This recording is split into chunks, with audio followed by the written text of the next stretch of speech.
Hello everyone, this is Isidore and this is part 2 of my discussion of the unique lords available to the Greenskins. In this part I'll be discussing Azhag the Slaughterer and Wurrzag. Azhag the Slaughterer is also supposed to be an orc warboss variant, but he has a completely different style from Grimgor. First off, Azagh has a magical crown, which grants him the ability to cast magic from the lore of death, a lore the Greenskins don't otherwise have access to, allowing him to cast powerful spells like Life Drain and Soul Blight. Azagh also has a mount option, unlike Grimgor, in Skullmuncha the Wyvern, which makes him a lot faster and a lot harder hitting. To round off his kit, he also has a special passive, not without upgrading to it first mind you, that increases the charge bonus of all friendly units near him. As such, Azagh is the supportee warboss to Grimgor's one-man army. His spells allow him to influence large parts of the battlefield, but don't let that fool you. He's stronger than the average warboss, making him one of the few spellcasters in the game that can still stomp some skulls in close quarters. Specifically, one of Azagh's main strengths when it comes to dueling is his high personal combat power mixed with his ability to cast Life Drain. It makes him a surprisingly strong Lord Slayer. Meanwhile, Skullmuncha makes him a wrecking ball in melee, smashing aside large groups of enemy units as he swoops in. It's Azagh's versatility that really makes him stand out from the rest of the roster, because he can take a flying mount, cast spells, duel effectively and lead the charge as needed. He can influence the battle in more ways than most other lords can hope to match, which is exactly why people pick him in the multiplayer.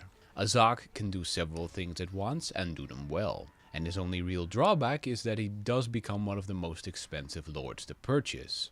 In the multiplayer, Azagh also gets a special banner for himself that allows him to inflict poison on enemy units. This is a powerful item that allows Azagh to weaken anything he's in combat with, giving him an even larger impact on the battle as a whole. Regrettably, Azagh is much less popular in the single player than he's in the multiplayer, and for good reason. One of his special faction bonuses is a plus 10 diplomacy bonus with the undead factions, but those rarely expand beyond Sylvania, which makes it an almost redundant bonus. His starting lineup is also pretty bad, getting Forest Goblin Spider Riders, a squad of Biggins, and a squad of Goblin Archers. Making matters worse, Azagh doesn't start with the ability to buy spells with skill points early on. He needs to do his quest chain for the Crown of Sorcery first, which can take quite a while and may slow down his expansion. He also gets Skullmuncha quite late, being forced to wait till level 21 before he can even purchase him. Granted, once you get him his crown and Skullmuncha, he has an amazing impact on battles, far more so than Grimgor. Speaking of Grimgor is also fairly easy to unlock for Azagh, just slaughter captives 10 times. It's also worth mentioning that while Azagh's first faction bonus is pretty bad, his second one is absolutely awesome, giving him a plus 10% to income from sacking, which will be your main source of income to begin with. It can give Azagh amazing sums of money from taking a town, which helps him build up his cities and armies far quicker than Grimgor would. In addition, to help keep his boys in line, Azagh also starts off with a special trait that increases the bonus of his leadership aura by 5 points, which is great since it stacks with Intimidating Presence. Lastly, there's Wurrzag, leader of the Bloody Hands. Wurrzag's pretty unique because he's not based on any of the basic orc lords. Instead, he's a combination between an orc shaman, having access to the big wag, and a savage orc. While this combination makes him quite tough for a spellcaster, Wurrzag is all about playing a support role. He provides all sorts of bonuses to his units, both actively and passively buffing them, while also casting spells to wreck enemy formations or buff his own troops even further. In the multiplayer, Wurrzag passively increases his own army's power recharge rate since he's a spellcaster of the Big Wag, giving him more power points to work with. As long as he doesn't enter melee, he also grants a 12% damage resistance to all nearby units through the Warpaint of Wurrzag ability. If the enemy has any spellcasters, they're probably gonna cry if they see Wurrzag, because he gives all enemy casters a 40% chance of miscasting through his Wurrzag's Revenge ability, dramatically increasing their odds of killing themselves with their own spells. He himself also benefits from Frenzy, so as long as his leadership is high, he hits much harder than he normally would. He also has the same abilities as an Orc War Boss, Wag and Stand Your Ground, letting him give all the units near him a temporary but surprisingly big stat buff. He also has the Effigy of the Git ability, which forces Wurrzag to be stationary for a few seconds while dealing constant damage to an enemy unit. It's best suited for wearing down enemy heroes, lords, or other single units from afar. The funny thing is, he has all of that without even mentioning his spells. The Big Wag is full of powerful damaging spells, including Edbutt, which deals a high amount of damage in a teardrop-shaped area of effect, and the Foot of Gork, which deals massive damage to enemy units in a circle and scatters them all over.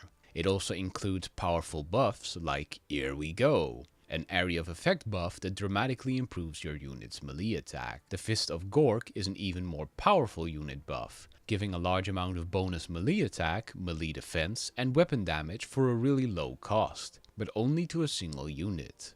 To top it off, he also gets Arcane Conduit, so he can manually increase the recharge rate of his power points as needed. You can also buy him his special mount, Spleen Ripper, a boar that lets him move around the battlefield much faster and gives him armor-piercing damage. You can also buy him 2 epic items, Squiggly Beast, which gives him an ability he can use to increase his power reserve for a few seconds, and the Bonewood Staff, which, every time he casts a spell, grants all his allies on the map extra melee attack and charge bonus.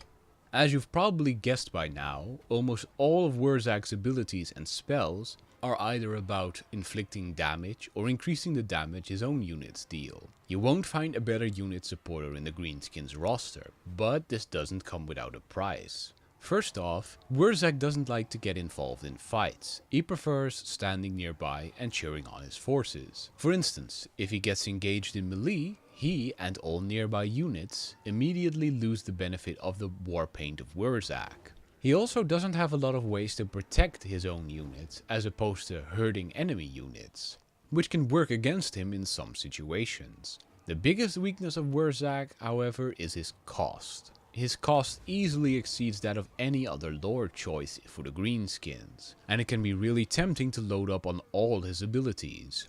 Remember, only pick things you know you're going to use. Wurrzag has similar abilities in the campaign mode, though he does need to unlock most of them first. However, in the campaign mode, he provides even more buffs. First off, Wurrzag has numerous faction advantages. Unlike the other orc factions, the Bloody Hands can recruit savage orcs anywhere on the map, not just in the far south. Wurrzag also grants all savage orcs in his faction a plus 25 charge bonus and minus 50% upkeep cost, making them dramatically more killy, on top of making them even cheaper than normal orc units.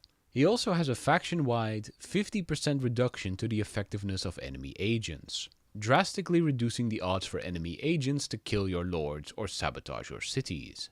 Wurrzag also starts off with an incredibly good trait, the Great Green Prophet, which grants all savage orcs in his army an added 15% physical resistance, on top of the resistance they already had. They're still not gonna be very durable, but this certainly helps. To tip matters even further in Wurrzag's favor, he doesn't just have a great starting position, with access to the Badlands to the east and the Border Princes to the west, but he also starts off with great units, with a whole army of savage orcs, including a squad of boar boys, and a giant to boot. As a further cherry on the Great Green Cake, Wurrzag also gets a Night Goblin Shaman at the start of the campaign, giving him an agent to work his magic through immediately. As he gets more skills, his army buff skill tree in the center actually has a few special skills that dramatically improve the effectiveness of savage orcs even further, making Wurrzag's army potentially incredibly deadly.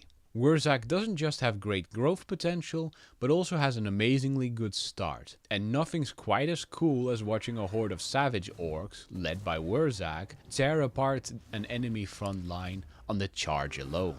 That's it for the unique lords available to the Greenskins. If you enjoyed this analysis, please like and subscribe to my YouTube channel. And if you'd like to support me in producing more content, please visit my Patreon. You can find a link in the description below. Thank you for watching and see you next time.